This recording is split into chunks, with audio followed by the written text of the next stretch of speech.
what's going on now with the whole, feminist thing and stuff like that. And Feminism, the fucking purge in Illinois, like, I mean, I say purge because it's literally it seems like what they're doing. Like, why is it okay? You talking about that the bill they're trying to pass in They've passed January 1st, They've passed 2023? it. It's the purge starting January 1st. Huh, that's pretty interesting. Why in the United States we are only required to just vote Democrat or Republican? Like that's the only thing we can do. I think that dates back quite a bit, and I'm not going to get into the so-called conspiracy theories, which that means truth, but whatever, behind that. But I will say that both sides have done a great job when it comes to having tents, big tents. And when I say big tents, media, money, donors that go into both sides. And I think both sides are necessary. You have a liberal mindset that is more optimistic, and then you have a conservative mindset that's more pessimistic. So, do you consider yourself Democrat, Republican, or is you like a fair person? I'm an independent thinker. So I think that more of my values align with the Republican mindset. I used to be a liberal, like hardcore, until I realized it was all fucking bullshit. And they were doing absolutely nothing for me or the community. They do more in foreign aid than they do for us. So, do you think the black vote, when black people vote, do you think is more beneficial for the actual foreigners or minorities? That's the word they're using now for the other minorities, and this includes black people every time they vote? Well, it's a system. Mm-hmm. So in a system, what is the system for? Is it to help everyone, or is it to keep some people down while others flourish?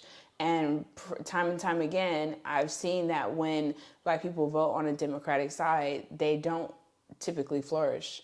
They get thrown little bones here and there, and that's it. So I think that there's definitely imbalance in who is helped when black people vote either Democrat or Republican.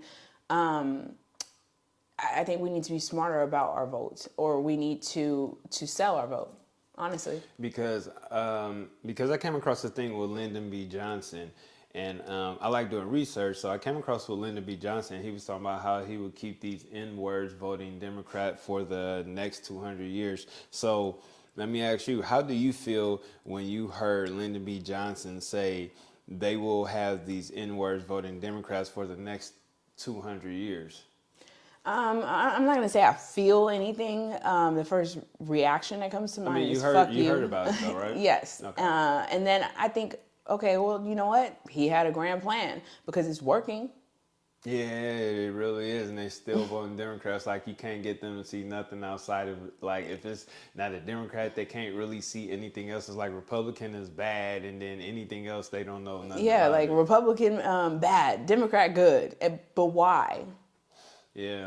Answer that question. Why? Yeah, which is pretty interesting. So why haven't black people got back to being Republicans like they was back then in the 1920s with Black Wall Street? I think that the liberals do a really good job of controlling certain aspects of the media, and also, they control the media, they control school, they control music, they control The environment. The environment also, but also Hollywood. These are a lot of places that can affect a person's mindset, because you're constantly, you watch TV. Social media is another place that's control. So just think of everything that's coming into your body. Like if you're a person and everything that you're ingesting is liberal, and especially black people, then it's going to cause you to have a liberal mindset. Once you exit out of that and you start to read books and pay attention to what's really happening, you kind of be upset that you were even stuck in that state, because I was. I know, right? And I feel like they utilized that whole Martin Luther King movement at that time by converting black people over to becoming Democrat and things like that, because when you look at it, once they did it, they somehow converted us from living a not a good lifestyle to now we're living a poor Demonic lifestyle. Yeah, and lifestyle. it's very demonic And as dark, well. and there's death. Yes. Like, I mean, honestly, when you look at the black community, you see darkness and In death. this state of California, it seems like the Grim Reaper's just watching over this state, Yeah. just like New York and a few other places where it's just like Democrats. Because if you look at it, Chicago, California, and even New York, it seems like it's nothing but the Grim Reaper, death, demons, or whatever is actually watching over it. And which a lot of people, most people know, but most people don't know, is that Black Wall Street wasn't just in Tuskegee, Oklahoma. It was also in, the first one was in North Carolina, Durham, Black Wall Street. The second one was in Oklahoma in 1920. But also the first black successful, thriving community of black people was in Florida. It was the first one. And then we also had New York, we had DC, Washington, D.C., we had Chicago. We also had California, the Black Panthers in Oakland, California. So we was thriving everywhere, and little by little they tore it down. Even Philadelphia, we had them as well too. Yeah, but they're not going to put that in history, though. I know, right? It's pretty interesting. And they make Black Wall Street seem like it was just one little place. Like, you know, come on now. Come on. So when you hear Biden say, "We ain't black if we don't vote Democrat," what was your first initial reaction when you heard that? No, this motherfucker didn't. That was my first reaction. That was when he had a little more spunk about him. But now, honestly, I feel sorry for the old man because just think your golden years and you're constantly being made fun of. It's like they're hanging a dead person in front of us and making it speak. So I feel sorry for the old man. Yeah, it was crazy.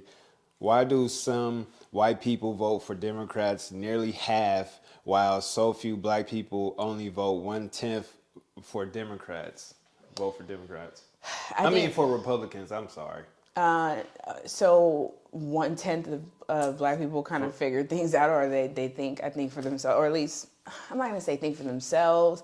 Maybe they're just they have more of a right side mindset. And when I say that, Democrats pour a lot of money into trying to influence the black vote, and because it makes a big difference for them, and it's pretty genius to do that. So if you constantly are pouring into a community, then you're going to want to see some outcome. Secondly, I think that white people do think more freely. They either go left or right. And in a society, it is usually half and half. People are either more optimistic or more pessimistic. Black people in the black community, there's more women that are running the community than men. And it's women, you tend to, like I said, back to that picture of the devil holding the woman, keeping her hypnoptized, and the man is on the right side. It's kind of the same concept. It's the devil is the Democratic Party, and it's holding black women captured in the mind, and they're not doing anything for us. So, do you think black people as a whole should just leave politics alone? Not in America, no. Politics has been the foundation of everything. So I think they need to be smarter about politics. I think that they need to understand how much their vote costs. And I think that if they should sell the vote. And basically, if you make promises and you're going to, and you want the black vote, you need to be able to meet those promises. Otherwise, you will not get the vote, period.